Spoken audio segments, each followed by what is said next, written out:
Hey, what's going on YouTube? iDevice Help here, and what I have for you guys today is the epic battle between the Apple's 3rd generation iPad and Samsung Galaxy Note 10.1 tablet. Now, both of these tablets are the both leading competitors out in the tablet market, on the high-end tablet market, that is. And we're going to go ahead and take a look at browser speed, booting speeds, network speeds, and all those good stuff. So let's go ahead and start by powering on both of these devices, see which one powers up first. Okay. So, 1, 2, 3. There they go. So it looks like Samsung had the lead there quick. So it looks like Samsung's going a little bit faster.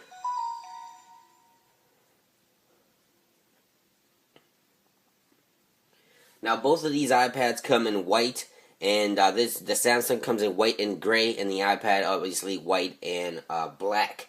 The Samsung actually booted up faster. We can go ahead and swipe and start playing around with the device. As you can see, it beat the iPad to booting speeds, so that's a plus for the Samsung tablet here. Now, a quick rundown of the Samsung tablet. We already know what the iPad offers. A quick rundown. We know that we have the back-facing camera with one LED flash. It's a 5 megapixel that shoots HD quality video, and we have all the ports in the top. Now, this is the power button. We also have volume, the infrared, which is to control Samsung's television hub, the headphone jack on the top as well, and the 30 dock pin connector, as well as speakers on the front of the device. We also have a 1.9 megapixel camera on the front of the device. The Apple iPad came in way later after booting, so the Samsung actually beat the iPad on booting speeds by a lot, I would say. But the megapixels on Apple's front-facing camera is VGA, which is a terrible quality camera for the front-facing camera. I thought Apple would have updated that on their 3rd generation iPad, but they didn't. It's still a VGA quality, while the Samsung has a 1.9. Now, the screen qualities, Apple's iPad's Retina display does take the cake. Is a 2048 by 1535 resolution, pixel over pixel, and the Samsung Galaxy Tab has a 1280 by 800, which is rather less, but the screens does not look bad at all here on the Samsung tablet. But obviously, the iPad has a better, a better screen. So a little bit of the specs wise before we get into the speed test. The iPad offers 3G and 4G connectivity depending on which model you get. It comes in from 16 all the way to 64 gigabytes, 3G and Wi-Fi only models. The Samsung Tab here in the United States, you can only get a Wi-Fi model for 16 gigabytes or 32 gigabytes.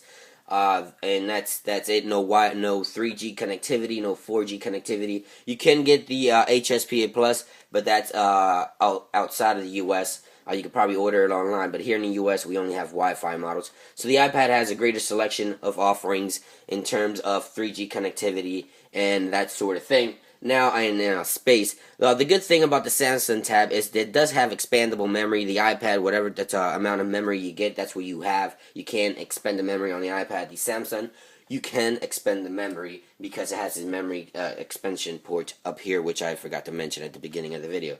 So there's that. Alright, now some other inside specs that we can cover is that the iPad offers a dual-core 1 GHz processor, and the Samsung Galaxy Note offers a 1.4 quad-core processor, which is 4 cores in one single chipset, when the iPad offers a dual-core. Now, for those of you that don't understand, that's what depicts the speeds on these devices. As you've seen at the beginning of the video, that the Samsung tablet came in faster on speeds, on booting speeds, and that's one of the things that you might want to keep in mind if you're looking for a faster device on the go. Now, another thing that depicts the Samsung tablet from all other tablets, not just the iPad, is the stylus. It even has a click button here. I don't know if you guys can hear that. It's meant to do other gestures, and I've been using this around, and it has a cool feature which you can open up, say, the Notes application, right? And then, let's say you want to go ahead and browse the web a while. You hit this multi-screen mode here, and hit the internet icon. Now, it doesn't work for every single application. It's only the applications that Samsung has pre-selected to do this. You can go ahead and try writing on a note or start a note, and you can go ahead and start browsing the web as well if you wish.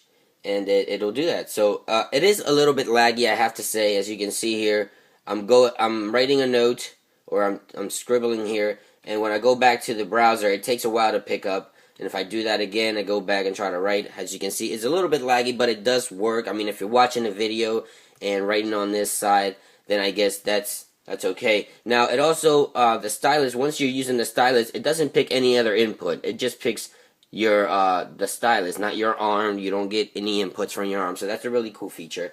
And as you can see, there it is, multi-screen mode. So that's a feature that the iPad does not offer. So yeah, that's a plus here on the tablet, on the Samsung tablet as well. Now, also the stylus is kind of cool for the Photoshop Touch, which is an application that you get for free when you buy this tablet. The Photoshop Touch, you can edit and precise your images better because you use the stylus. Now, you could get a stylus for the iPad. They sell them. But they're not as precise, I would say, as this one, because this one is meant to work with the tablet, and it works throughout the entire OS, and it just feels very, very smooth. If you get one for the iPad that they sell separately, not Apple, but other companies, it's not as responsive because it's not meant to be running on the device, but it does work as well. Now, a few other quick tips before we go into some more, tests. The iPad offers a 10-hour battery life, if not more. I've been using it for a while. The battery on the iPad is by far the best battery I've tested on a tablet. The Samsung tablet, I came in with around 7.5 hours of battery life, which is good, but it is lower than the iPad battery power. So we're going to go ahead and jump into the browsers, and I'm going to go ahead and go to my blog. As you can see, I have my blog there, and I have my blog over here. See, both devices are connected to the same Wi-Fi network. Remember, the iPad offers 3G and 4G, and the Samsung only offers Wi-Fi here in the United States. So we're both on the same Wi-Fi network on both devices. So I'm going to go ahead and click here, both websites, see which one loads faster. Whoops. Oop. It looks like the iPad did that faster. We're going to go ahead and try that again in a different way. Let's go ahead and type here. Okay, so we're going to go ahead and do that. And so there it is, iDevice, which is my blog. Feel free to visit. Let's go. Let's do that. It looks like Samsung got done faster that time around. So you can see there, by a little bit, but it did get faster. Booting speeds or processing speed on the website rendering, and the scrolling here on the Samsung is, as you can see there, it's faster. It's way faster. If we can try to do the zoom in and zoom out, let's try that. It's really smooth, and of course on the iPad it is really smooth. What else can we test here on the browser speeds more than the scrolling?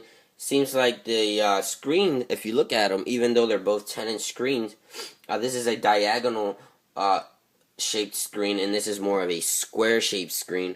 But they both look really, really good. So that is these browser speeds. Alright, so now let's go ahead and take a look how they handle network speeds. Now, again, both devices are connected to the same Wi-Fi network, so it should be about the same, but I just want to see if the network speeds vary by device. Let's go ahead and retest on this one and begin test on that one. So there it is, both same Wi-Fi network. We are getting, wow, we got 16 megabits down on the iPad, and we have 10 megabits down here on the Samsung tablet. We have 4 uploading speeds, and we have 6 uploading speeds here on the Samsung tablet. So let's go ahead and test that again. Let's retest on both. So now we're getting 6, 17, close to 18 down on the Samsung tablet, and we're getting 15 down on the iPad. I guess that varies. So their Wi-Fi chips, the Wi-Fi speeds, it depends obviously on what type of Wi-Fi network you're using, but it seems like both Wi-Fi Cards built into the devices work just about the same on both devices. As you can see, uploading speeds there, it beat the iPad by a lot. So I guess it varies on what network you're connected to, but we can't really test more thorough on network speeds because we don't have any 3G or 4G here on the Samsung.